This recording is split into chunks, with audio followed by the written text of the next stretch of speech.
Hi hello सांग माने मो वीडियो को बहुत मेहनत करी लाइक करिवे सब्सक्राइब करिवे एवं नोटिफिकेशन को दबाई देवे आउ आपनकर ढेर सारा सपोर्ट दरकार। जय जगन्नाथ। हाय हेलो नमस्कार मो सिद्धेश्वर नायक आपण मानक पाखरे मो अनुरोध करी कहूची आपण माने गाड़ी धीरे चलांतु कहीं ना आपण मानकर से टिकेट के छटिया भूल आज अकाल जीवन चली जाए। आपण मान तो खालोटी कोई मानु ना किंतु कहीं आपण जुआड़े भी जातु ना कहीं साथी हेलमेट नहीं था आरसी बुक लाइसेंस आप जानते मार्च मस चलती चेकिंग चलती आपण मान कहूँ आपण मैंने ध्यान दे सब गोटे गाँव में गोटे टुना बोली गोटे पिलाटे था तो बापा ना है काशिया दिनकर कथा टुना कहला बापा मुझे नदी पाख झाड़ा जी काशिया कहले ये टुना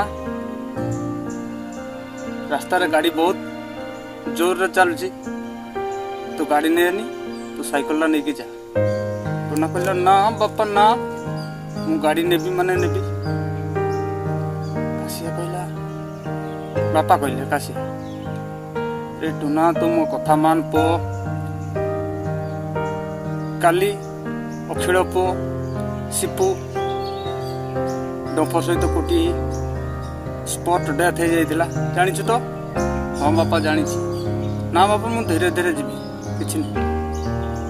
टुना मानिलानी। काशिया कहले गोटे बोली पुओ कौन बा कह बहुत ओली ओली मु बढ़े। काशिया कहले ना गोटे बोली पुओ मोर केते गेल पसरा मुझे बढ़े पुओ मोर अली झट कले मत भल लगे। हाँ ठीक अच्छे पुओ तू गाड़ी नहीं कि जा। टुना खुशी गाड़ी नहीं कि गला धीरे धीरे गला देखिला सामना रे कहीं नहीं पूरा फांका। टुना स्पीडी रे मुड़िला 70-80 हठात जाओ जाओ देखीदेला सामना रे तार माँ आसुची पुणी गाड़ी को स्लो कर देला। अरे माँ पचारला अरे टुना कौन हला माँ कड़ा जाऊ पो ना मु जाऊँ। हौ ठीक अच्छे जा वो देखिकी जीवु रास्तार गाड़ी जोर चलुची। टुना एति कही चलीगला देखिला रास्ता पूरा फांका पुणी टुना आउ थे स्पीड रे गला 70-80-90 पहुंचे। हठात जाऊ जाऊ जाऊ जाऊ जाऊ जाऊ स्पीड रे बाटरे खंडे टर्निंग टे पड़ा। टुना तो स्पीड रे जाउछि ना देखिला सामना टर्निंग अच्छी से ब्रेक मारले भी स्लो होनी ता आर पटू गोटे बाईपास भाया थिला सेपटू गोटे डंफरटे आसुची। टुनार तो 90+ अच्छी एक्सीटर। टुना जिते स्लो करने चेष्टा कला स्लो हो पारा ना। हठात जाकि डंफर पछपटे कुटिदेला कुटी देवार पछ ब्रेनटा टुनार मार। टुनार सेंस थाए टुना टिकेट के झटकू थाए। तापरे ताको गाँव राधिया बोली गोटे तार काका लगे सी आसुले देखिदे ये तो आम काशिया पो टुना कौन कर पिलाटा एक्सीडेंट होगला ब्लड जोर बही जाऊँगी पाखे स्मार्टफोन टे दूर से संगे संगे फोन भी करदेला फोन देला काशिया उठेली फोन हेलो ये कौन है राधिया तो कोटा बाइक नहीं यार कोटा आसीला कि आसीला। हाँ तो मानुला मुझे कहती साइकिल नहीं कि तू जा पो गाड़ी रास्तार जोर चलुची धीरे धीरे जीवु से मानलानी से ବାଇକଟା ନେବୁ ଯଦି ନେଇଯା ବୋଲି କହିଲି ମୁଁ। ସେ ରାଧିଆ କହିଲା ମାନେ ଟୁନାର କାକା ନାହିଁ କିଛି ନାହିଁ, ଏପଟେ ଗୋଟେ ଡମ୍ପରଟେ ଆସୁଥିଲା ବାଇପାସ୍ଟା, ଟର୍ଣ୍ଣିଂ ପାଖରେ ସ୍ପିଡ଼ ଥିଲା ବୋଧେ, ଗାଡ଼ିଟା କଣ୍ଟ୍ରୋଲ କରିପାରିଲାନି, ହଠାତ୍ ଆସିକି ଡମ୍ପର ପଛପଟେ ପିଟି ଦେଲା। କ'ଣ ହେଲା ମୋ ପୁଅ ଆକ୍ସିଡେଣ୍ଟ ହେଇଛି? କ'ଣ ହେଇଛି ତାର? କ'ଣ ହେଇଛି ମୋ ଟୁନାର? ହଠାତ୍ ସେ ସାଇକେଲରେ ଧଇଁ ସଇଁ ହେଇ ଟୁନା ମାଆକୁ କହିଲା ତୁମେ ଥାଅ ମୁଁ ଯାଉଛି। କ'ଣ ହେଲା? କହିଲେ ମୋ ପୁଅ ଆକ୍ସିଡେଣ୍ଟ ହେଇଯାଇଛି। ହଁ ଟୁନା ମା ତାଙ୍କ ଗାଁ ସାହି ପଡ଼ିଶା କିଛି ଲୋକକୁ ଡାକି ସିଏ ବି ଗୋଟେ ଅଟୋରେ ଆସିଲା।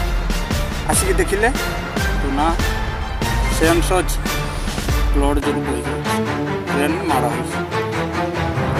ତାପରେ 108କୁ ଫୋନ୍ କଲେ, ନେଇକି ଗଲେ ଯମରାଜ ହସ୍ପିଟାଲ। ଗଲେ ଟ୍ରିଟମେଣ୍ଟ କଲେ, ଅଧଘଣ୍ଟେ ପ୍ଲସ୍ ହେଇଗଲା, ସାଲାଇନ୍ ଫଲାଇନ୍ ଲାଗିଲା, ICUରେ ରଖିଲେ। ତାପରେ ଟୁନା ସ୍ପଟ୍ ଡେଥ୍ ହେଇଗଲା। କାଶିଆ କାନ ମୁଡ଼ି ହେଲା। ମୁଁ ବଞ୍ଚିଥିବା ପର୍ଯ୍ୟନ୍ତ ମୁଁ ଆଉ ଗାଡ଼ି ଆଉ କାହାକୁ ଦେବି ନାହିଁ।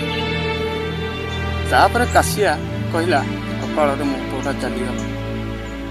ମୁଁ ମନା କରୁଥିଲି, ହେଲେ କ'ଣ ହେବ, ମନା କଲା ପରେ ବି ମୋ ପୁଅ ଗାଡ଼ି ନେଇ ଚାଲିଗଲା। ଡକ୍ଟର ସହିତ ଧକ୍କା ହେଇ ତାର ଜୀବନ ଚାଲିଗଲା। ଆଉ ଆଜି ତୁ କାନ ମୁଡ଼ି ହେଉଛି। ମୋ ପୁଅ କ'ଣ ଏ ସାହି ପଡ଼ିଶା କାହାକୁ ବି ମୁଁ ଆଉ ଗାଡ଼ି ଦେବି। ଯିବି ତ ମୁଁ ଡ୍ରାଇଭର ହେଇକି ଯୁଆଡ଼େ ଯିବା, ହେଲେ ଆଉ ଗାଡ଼ି କାହାକୁ ଦେବି।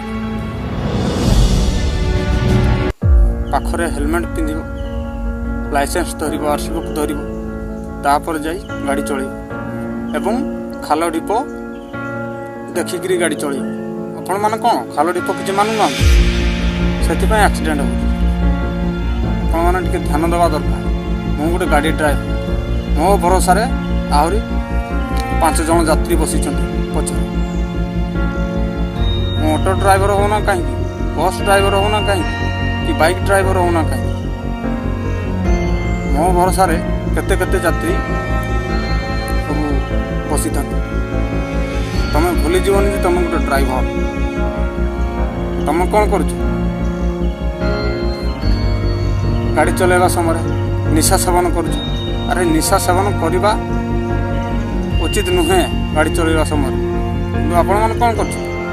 ନିଶା ପିଇକି ଗାଡ଼ି ଚଲାଉଛ। ଏଇଟା ବହୁତ ସରକାରୀ ନିୟମ ଉଲ୍ଲଙ୍ଘନ କରୁଛନ୍ତି ଆପଣମାନେ। ଆକ୍ସିଡେଣ୍ଟଟା ନିଶା ପିଇଲେ ହିଁ ହେଉନି, ସରକାରୀ ନିୟମ ଉଲ୍ଲଙ୍ଘନ କରୁଥିବା ପାଇଁ ହିଁ ଆପଣମାନଙ୍କର ଏଇ ଗାଡ଼ି ଆକ୍ସିଡେଣ୍ଟଟା ହେଉଛି। ସରକାରୀ ନିୟମ ମାନନ୍ତୁ, ହେଲମେଟ୍ ପିନ୍ଧନ୍ତୁ, ଲାଇସେନ୍ସ ତାକତ ରଖନ୍ତୁ, ନିଶା ସେବନ କରନ୍ତୁ ନାହିଁ, ଗାଡ଼ି ଆକ୍ସିଡେଣ୍ଟ ବି ହେବ ନାହିଁ। ଆପଣମାନେ ଖାଲ ଢିପ ଦେଖିକି ଧୀରେ ଚଲାନ୍ତୁ। 70-80 ସ୍ପିଡ଼ରେ ଯିବା କ'ଣ ଦରକାର? ଆଉ ଘଣ୍ଟେ ଜାଗାରେ 1.5 ଘଣ୍ଟା ଲେଟ୍ ହେଇଯାଉ, କିନ୍ତୁ ଆପଣମାନେ ଧୀରେ ଯାଆନ୍ତୁ। କାହିଁକି କହୁଛି ଆପଣମାନେ ଜାଣିପାରୁଛନ୍ତି ତ? ସବୁ ୟୁଥ୍ମାନଙ୍କ ପାଇଁ, ଏଇ ତମରି ପାଇଁ ହିଁ ସବୁ ଦୁର୍ଘଟଣା ଘଟୁଛି। ଆପଣମାନେ ତ କିଛି ମାନୁନ। ଆପଣମାନେ ଗାଡ଼ି ଚଲାଇଲା ବେଳେ ଭାବୁଛନ୍ତି ମୁଁ ଗୋଟେ ପାଇଲଟ, ମାନେ ଗାଡ଼ିଟା ମୋର ଗୋଟେ ପାଇଲଟ। ଆପଣମାନେ ଜାଣିବା ଦରକାର ଆମର ବି ଗୋଟେ ଜୀବନ ଅଛି। ଆମର ଜୀବନ କ'ଣ ପଥରରେ ଗଢ଼ା ଯେ ଆମେ ଯେତେ ଆକ୍ସିଡେଣ୍ଟ ହେଲେ ବି ବଞ୍ଚିଯିବା? କିଛି ହେବାନି। ଏଇ ଜୀବନ ଯେତେ ଦିନ ବଞ୍ଚିଛି ହସ ଖୁସି ମୌଜ ମସ୍ତି କରି ରୁହ, କିନ୍ତୁ ଗାଡ଼ି ଧୀରେ ଚଳାଅ। ଶୁଣୁଛନ୍ତି ତ ଆପଣମାନେ? ମୋ ଜୀବନରେ ବି ଏମିତି କେତେ କେତେ ଘଟିଛି। ମୁଁ ବି ଦିନେ ଗୋଟେ ପାଇଲଟ ଭଳିଆ ଗାଡ଼ି ଚଲାଉଛି, କିନ୍ତୁ ଆପଣମାନଙ୍କୁ କାହିଁକି କହୁଛି ଜାଣିଛନ୍ତି? ମୋ ଜୀବନରେ ବି କେତେ କେତେ ୟୁଥ୍, କେତେ କେତେ ପିଲାମାନଙ୍କର ଜୀବନ ଯାଇଛି। ଏଇ ଆଖି ଦେଖିଛି ସେଇ ବାଇକ୍ ଆକ୍ସିଡେଣ୍ଟ। ସେଥିପାଇଁ ଆପଣମାନଙ୍କୁ ହାତ ଯୋଡ଼ିକି କହୁଛି, ଆପଣମାନେ ବି ଗାଡ଼ି ଧୀରେ ଚଳାନ୍ତୁ ପ୍ଲିଜ୍, ରିକ୍ୱେଷ୍ଟ କରି କହୁଛି। ନିଶା ସେବନ କରି ଗାଡ଼ି ଚଳାନ୍ତୁ ନାହିଁ। ପାଖରେ ହେଲମେଟ୍ ରଖନ୍ତୁ, RC ବୁକ୍ ରଖନ୍ତୁ, ଲାଇସେନ୍ସ ରଖନ୍ତୁ ଏବଂ ଗାଡ଼ି ଧୀରେ ଚଳାନ୍ତୁ। ଶୁଣୁଛନ୍ତି ତ ଆପଣମାନେ? ଜୟ ଜଗନ୍ନାଥ।